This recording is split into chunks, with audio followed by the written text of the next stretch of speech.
नमस्कार दोस्तों, आज हम आपको सुनाने जा रहे हूँ माता शैलपुत्री की अद्भुत कथा।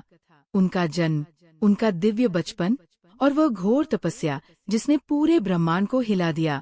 चलो दोस्तों, माता शैलपुत्री की कथा की ओर बढ़ते हैं। सृष्टि के प्रारंभिक काल से ही हिमालय पर्वत को देवताओं, ऋषियों और तपस्वियों का पवित्र निवास माना जाता था। इसकी गगनचुंबी चोटियों पर अनेकों ऋषिमुनि घोर तपस्या में लीन रहते थे। उनकी तपस्या से संपूर्ण वातावरण दिव्य ऊर्जा से स्पंदित रहता था। इसी पावन भूमि पर एक महान घटना घटित होने वाली थी, जो देवताओं के लिए भी अत्यंत महत्वपूर्ण थी। हिमालय पर्वत के अधिपति पर्वतराज हिमालय अपनी सत्यनिष्ठा और धर्मपरायणता के लिए प्रसिद्ध थे।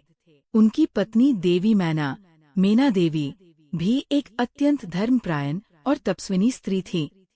विवाह के कई वर्षों बाद भी जब उन्हें संतान सुख प्राप्त नहीं हुआ, तो उन्होंने एक महान संकल्प लिया।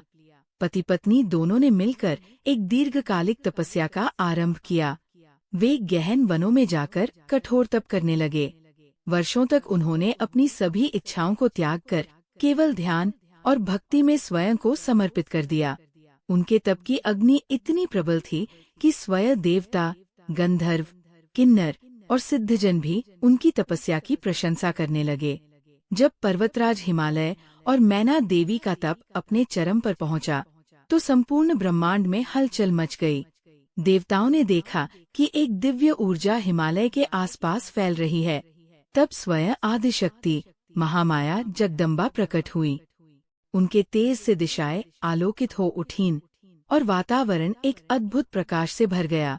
आदिशक्ति ने अपने दिव्य स्वर में कहा, हे पर्वतराज हिमालय, हे पुण्यशालिनी मैना, तुम दोनों ने जिस संतान की कामना की है वह पूर्ण होगी। मैं स्वयं तुम्हारी पुत्री के रूप में जन्म लूंगी। यह कन्या केवल तुम्हारे कुल की शोभा ही नहीं होगी, बल्कि समस्त सृष्टि के कल्याण का मार्ग भी प्रशस्त करेगी। इतना कहकर आदिशक्ति अंतर्ध्यान हो गई, लेकिन उनका आशीर्वाद पूरे वातावरण में गूंजता रहा। कुछ समय बाद पर्वतराज हिमालय के महल में एक दिव्य कन्या का जन्म हुआ। जब ये शुभ समाचार समस्त देवताओं और ऋषियों तक पहुंचा, तो संपूर्ण ब्रह्मांड में हर्ष की लहर दौड़ गई। जैसे ही कन्या का जन्म हुआ, पूरे आकाश में अद्भुत प्रकाश फैल गया। देवताओं ने स्वर्ग से पुष्पवर्षा की, ऋषियों ने वेद मंत्रों का उच्चारण किया और संपूर्ण लोकों में मंगल ध्वनियां गूंज उठीं।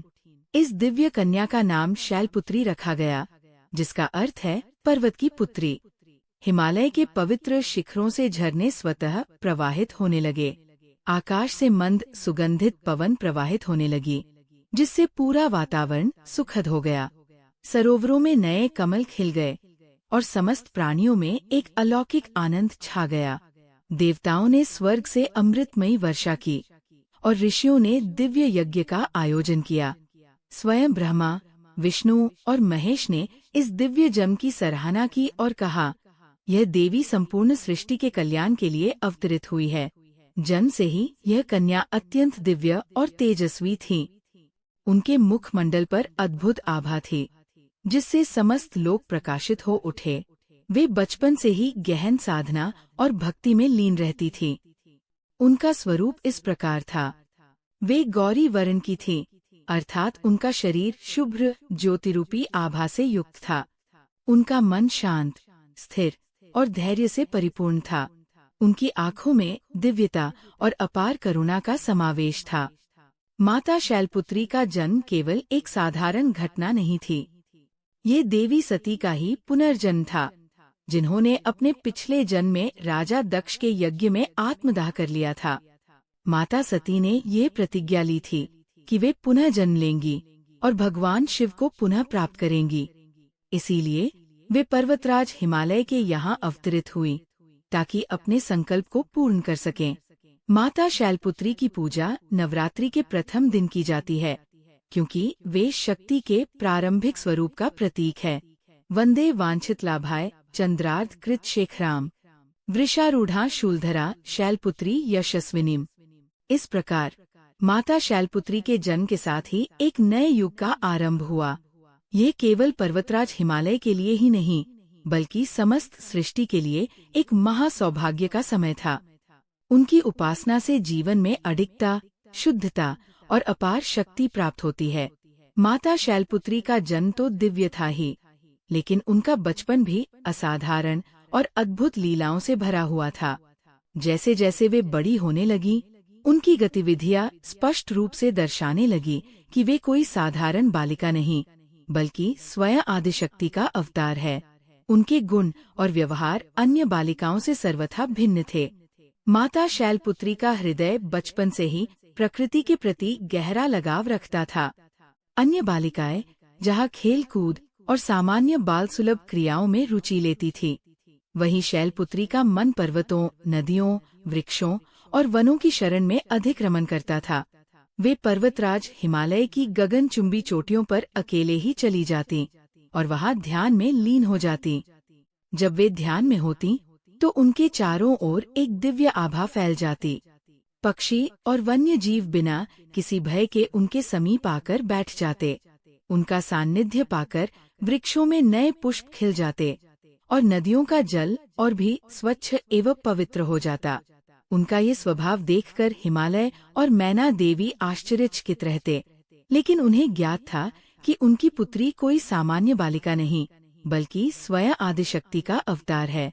शैलपुत्री के बाल्यकाल में कई ऋषिमुनि हिमालय पर्वत पर निवास करते थे। वे वहां तपस्या और ध्यान करते हुए अपना जीवन व्यतीत करते थे। जब उन्हें ज्ञात हुआ कि स्वयं आदिशक्ति पर्वतराज हिमालय की पुत्री के रूप में अवतरित हुई हैं, तो वे अत्यंत प्रसन्न हुए। कई सिद्ध ऋषि, योगी और तपस्वी शैलपुत्री से मिलने आते।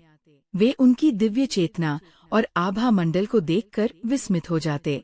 वे माता शैलपुत्री को आशीर्वाद देते और उनकी भविष्य की महान लीलाओं की भविष्यवाणी करते।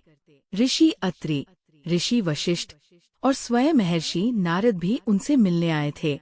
महर्षि नारद ने हिमालय से कहा, राजन, यह कोई साधारण कन्या नहीं, स्वयं ब्रह्मांड की अधिष्ठात्री देवी है। इनका जीवन केवल तुम्हारे कुल की शोभा के लिए नहीं, बल्कि समस्त सृष्टि के कल्याण के लिए समर्पित होगा। एक दिन की बात है, जब माता शैलपुत्री अपने ध्यान और साधना के लिए पर्वतों में भ्रमण कर रही थी। वे अत्यंत सौम्य और शांत मुद्रा में चल रही थी। तभी उन्होंने जंगल में एक अत्यंत दुर्बल और भूखे सिंह को देखा। सिंह भूख और प्यास के कारण अत्यंत दुर्बल हो चुका था। उसकी आंखों में करुणा और वेदना झलक रही थी। वन के अन्य जीव भी सिंह को देखकर भयभीत रहते और कोई भी उसके पास जाने का साहस नहीं कर रहा था। माता शैलपुत्री ने जैसे ही सिंह को देखा, उनके हृदय में करुणा उमड़ पड़ी। वे बिना किसी भय के सिंह के समीप पहुंच गईं। उन्होंने अपने कमंडलू से जल निकालकर सिंह को पिलाया, अपने हस्तकमल से उसे सहलाया और सांत्वना दी। फिर अपने तप से उत्पन्न दिव्य शक्ति से उन्होंने कुछ वन्य फल उत्पन्न किए और सिंह को खिलाए। सिंह के शरीर में जैसे ही अन्न और जल पहुंचा, उसमें एक नई ऊर्जा का संचार हुआ। उसकी शक्ति पुनः लौटने लगी। सिंह ने अपनी आंखें खोली और माता शैलपुत्री की ओर श्रद्धा से देखा। वह ये भली भांति समझ चुका था कि यह कोई साधारण कन्या नहीं, बल्कि दैवीय शक्ति का अवतार है। उस दिन से सिंह माता शैलपुत्री के साथ ही रहने लगा। ये वही सिंह था जो आगे चलकर माता का वाहन बना और नवरात्रि की आराधना में उनकी पहचान का अभिन्न हिस्सा बन गया। शैलपुत्री के बचपन के और भी कई चमत्कारिक घटनाएं हुईं, जिन्होंने उनके अलौकिक स्वरूप को प्रमाणित किया। एक बार कुछ असुरों ने एक ऋषि के यज्ञ को विध्वंस करने का प्रयास किया। माता शैलपुत्री ने अपने दिव्य तेज से उन असुरों को भस्म कर दिया और यज्ञ की रक्षा की। जब शैलपुत्री साधना में लीन होती, तो पर्वत तक उनके ध्यान से स्पंदित होने लगते। देवताओं ने देखा कि ये कन्या अपार ऊर्जा से युक्त है और भविष्य में महान कार्य करने वाली है। शैलपुत्री सजीव मात्र के प्रति असीम करुणा रखती थी। जब भी कोई पक्षी घायल हो जाता, तो वे अपने स्पर्श मात्र से उसे स्वस्थ कर देती। नदियों का जल उनके चरण स्पर्श से और भी पवित्र और अमृत तुल्य हो जाता। माता शैलपुत्री के बचपन की लीलाओं से हमें कई महत्वपूर्ण संदेश मिलते हैं। प्रकृति और जीवों के प्रति प्रेम। उन्होंने सिखाया कि हमें सभी प्राणियों से प्रेम करना चाहिए और प्रकृति का सम्मान करना चाहिए। अहंकार का नाश। असुरों के विनाश से उन्होंने ये सिद्ध किया कि धर्म और सत्य की सदा विजय होती है। तप और ध्यान का महत्व। माता के ध्यान और साधना से हमें आत्मिक शुद्धि और मन की स्थिरता का महत्व समझ में आता है। निडरता और साहस। एक छोटी कन्या होते हुए भी उन्होंने सिन्हा को बिना किसी भय के भोजन कराया, जिससे हमें निर्भयता और साहस का संदेश मिलता है। अब दोस्तों, हम कथा में माता शैलपुत्री के पिछले जन्म की कथा की ओर बढ़ते हैं। माता शैलपुत्री का पूर्व जन्म देवी सती के रूप में हुआ था। वे स्वयं आदिशक्ति का अवतार थीं और उनकी भक्ति, प्रेम एवं त्याग की कथा अनंत काल तक अमर रहेगी। इस जीवन में वे पर्वतराज हिमालय की पुत्री थी, लेकिन उनके पहले जन्म की कथा भी उतनी ही महत्वपूर्ण है। सती का जन्म प्रजापति दक्ष के घर हुआ था। दक्ष ब्रह्मा जी के पुत्र थे और सृष्टि के प्रमुख प्रजापतियों में से एक थे। देवी सती बचपन से ही भगवान शिव की परम भक्त थी और उनका हृदय पूर्ण रूप से शिव को समर्पित था। जब वे विवाह योग्य हुईं, तब उन्होंने कठोर तपस्या की, जिससे भगवान शिव प्रसन्न हुए। अंततः वे शिव से विवाह करके कैलाश पर्वत चली गईं। उनका जीवन अत्यंत सुखमय था, लेकिन उनके पिता दक्ष इस विवाह से प्रसन्न नहीं थे। कुछ समय बाद प्रजापति दक्ष ने एक महायज्ञ का आयोजन किया। ये यज्ञ अत्यंत भव्य था, जिसमें सभी देवताओं, ऋषियों और महान विभूतियों को आमंत्रित किया गया। परंतु दक्ष ने भगवान शिव और सती को आमंत्रित नहीं किया। जब देवी सती ने देखा कि सभी देवता यज्ञ में जा रहे हैं, तो उन्होंने भगवान शिव से यज्ञ में जाने की अनुमति मांगी। शिवजी ने कहा, प्रिय सती, बिना निमंत्रण के किसी के घर जाना उचित नहीं होता, विशेषकर तब जब वह व्यक्ति हमारा अनादर करता हो। परंतु सती अपने पिता के घर जाने के लिए दृढ़ थी। उन्होंने सोचा कि एक पुत्री होने के नाते उनका अधिकार है कि वे अपने पिता के घर जाए। अंततः भगवान शिव ने उन्हें अनुमति दी, लेकिन वे स्वयं यज्ञ में नहीं गए। जब सती अपने पिता दक्ष के यज्ञ स्थल पर पहुंची, तो वहां का वातावरण अजीब सा लगा। कोई भी उनसे प्रेम पूर्वक बात नहीं कर रहा था। उनकी माता और बहनों ने तो उनसे स्नेह किया, लेकिन पिता दक्ष का व्यवहार बहुत रूखा था। सती ने देखा कि वहां सभी देवता, ऋषि, मुनि उपस्थित हैं, लेकिन भगवान शिव का आसन खाली पड़ा है। उन्होंने अपने पिता से पूछा, पिताश्री, आपने सभी देवताओं को आमंत्रित किया, लेकिन मेरे स्वामी को क्यों नहीं बुलाया? दक्ष ने क्रोधित होकर उत्तर दिया, शिव कौन सा देवता है? वे तो साधु सन्यासियों की तरह रहते हैं। उनका कोई कुल नहीं, कोई गोत्र नहीं। वे श्मशान में निवास करते हैं, भूत प्रेत उनके गण हैं। ऐसे व्यक्ति को देवताओं की सभा में स्थान देने की आवश्यकता नहीं। ये सुनते ही सती का हृदय विदीर्ण हो गया। वे अपने स्वामी भगवान शिव का ये अपमान सहन नहीं कर सकीं। सती अत्यंत दुखी और क्रोधित हो गईं। उन्होंने सोचा, जब मेरे ही पिता मेरे स्वामी का इतना अपमान कर सकते हैं, तो मुझे इस शरीर को धारण करने का कोई अधिकार नहीं है। उन्होंने घोषणा की, आज के बाद मैं आपको अपना पिता नहीं मानती। मैं इस अपवित्र शरीर को त्याग कर अपने स्वामी के चरणों में समर्पित हो रही हूँ। फिर उन्होंने ध्यानमग्न होकर योगाग्नि उत्पन्न की और उसी अग्नि में स्वयं को भस्म कर लिया। जैसे ही सती ने योगाग्नि में प्रवेश किया, पूरे ब्रह्मांड में हलचल मच गई। पृथ्वी कांपने लगी, आकाश में बिजली कड़कने लगी। सभी देवता स्तब्ध रह गए। जब भगवान शिव को देवी सती के आत्मदाह का समाचार मिला, तो वे अत्यंत क्रोधित हो उठे। उन्होंने अपने जटाओं से वीरभद्र नामक एक महाशक्तिशाली गण को उत्पन्न किया। वीरभद्र ने अपने गणों वे गहन ध्यान में लीन रहती और भगवान शिव का ध्यान करती। इस कठोर साधना के प्रभाव से पूरे ब्रह्मांड में हलचल मच गई। उनकी तपस्या से देवता, ऋषि और सिद्ध योगी प्रभावित हुए। स्वयं ब्रह्मा, विष्णु और अन्य देवता उनकी तपस्या को देखकर चकित रह गए। इस घोर तप के सहारे उन्होंने हजारों वर्षों तक ध्यान किया, जिससे उनका शरीर अत्यंत क्षीण हो गया, लेकिन उनकी चेतना दिव्य रूप से जागृत हो गई।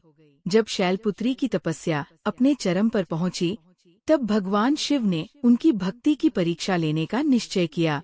वे एक वृद्ध साधु का वेश धारण कर उनके आश्रम में पहुँचे। उन्होंने कहा, हे कन्या, तुम कौन हो और यहाँ इस दुर्गम स्थान पर इस तरह कठोर तप क्यों कर रही हो? शैलपुत्री ने उत्तर दिया, मैं अपने स्वामी भगवान शिव को पुनः प्राप्त करने के लिए इस तपस्या में लीन हूँ। तब वो वृद्ध साधु बोला, भगवान शिव तो मुर्दों के स्वामी हैं, वे श्मशान में रहते हैं, भूत प्रेत उनके साथ ही है। तुम इतनी सुंदर और दिव्य हो, तुम किसी अन्य देवता से विवाह क्यों नहीं कर लेती? शैलपुत्री ये सुनकर अत्यंत क्रोधित हो गई। वे बोली, हे वृद्ध, आप भगवान शिव का अनादर कर रहे हैं। वे ही सृष्टि के आदिदेव हैं, वे ही सृष्टि का संहार करते हैं और उन्हीं से पुनः सृष्टि का उद्भव होता है। मैं केवल उन्हीं को अपना पति मानती हूँ और किसी अन्य देवता की कल्पना भी नहीं कर सकती। जैसे ही उन्होंने ये कहा, वह वृद्ध साधु अचानक अपने वास्तविक स्वरूप में आ गया। वह कोई और नहीं, स्वयं भगवान शिव थे। भगवान शिव अत्यंत प्रसन्न हुए और बोले, हे देवी, तुम्हारी भक्ति, श्रद्धा और तपस्या से मैं प्रसन्न हूँ। मैं तुम्हें पुनः अपनी अर्धांगिनी रूप में स्वीकार करता हूँ। भगवान शिव की स्वीकृति से शैलपुत्री अत्यंत प्रसन्न हुई। कैलाश पर्वत पर पुनः महादेव और माता शैलपुत्री का विवाह संपन्न हुआ। देवता, ऋषि, मुनि और समस्त ब्रह्मांड इस शुभ अवसर का साक्षी बना। यह विवाह पुनः सृष्टि के संतुलन को स्थापित करने वाला था।